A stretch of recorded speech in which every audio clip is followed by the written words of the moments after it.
Hey guys, it's Maddie from Let's Eat Plants, and today we're gonna make an easy buckwheat soba noodle salad.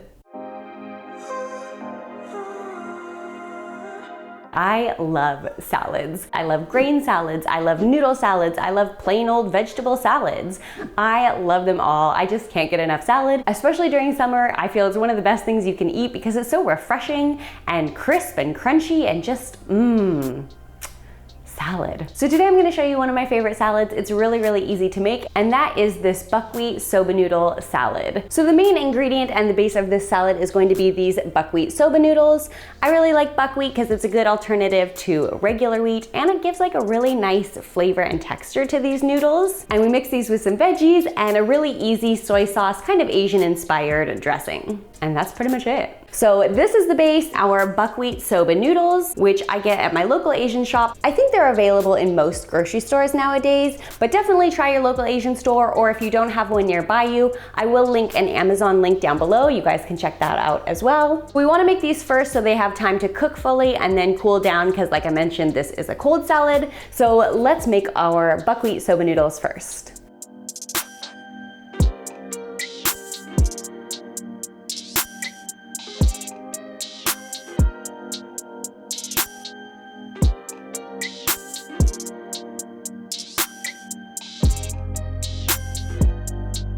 Next, we're just gonna wash and chop our veggies. I'm going to be using cucumber, another one from our garden, a whole bell pepper, shredded carrots, and some celery. Let's chop up these veggies.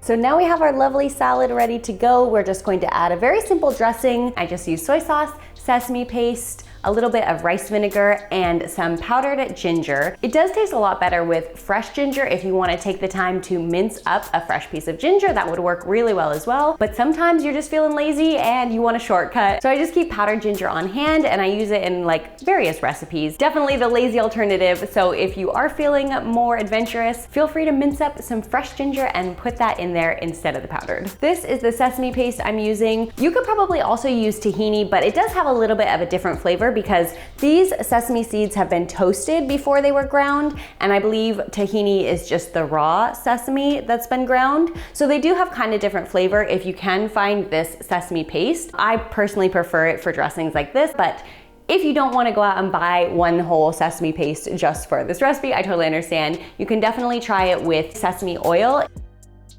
If you're not avoiding oil, then sesame oil is a better alternative taste-wise to tahini. I will post the full written recipe down below so you can check that out, and I will post the substitutions there as well. And lastly, just a basic rice vinegar. I do feel that this gives the best flavor for this dressing. If you don't have rice vinegar, you could also try a little bit of fresh lime juice. That would probably work pretty well, or maybe even a plain white vinegar if you're really in a pinch.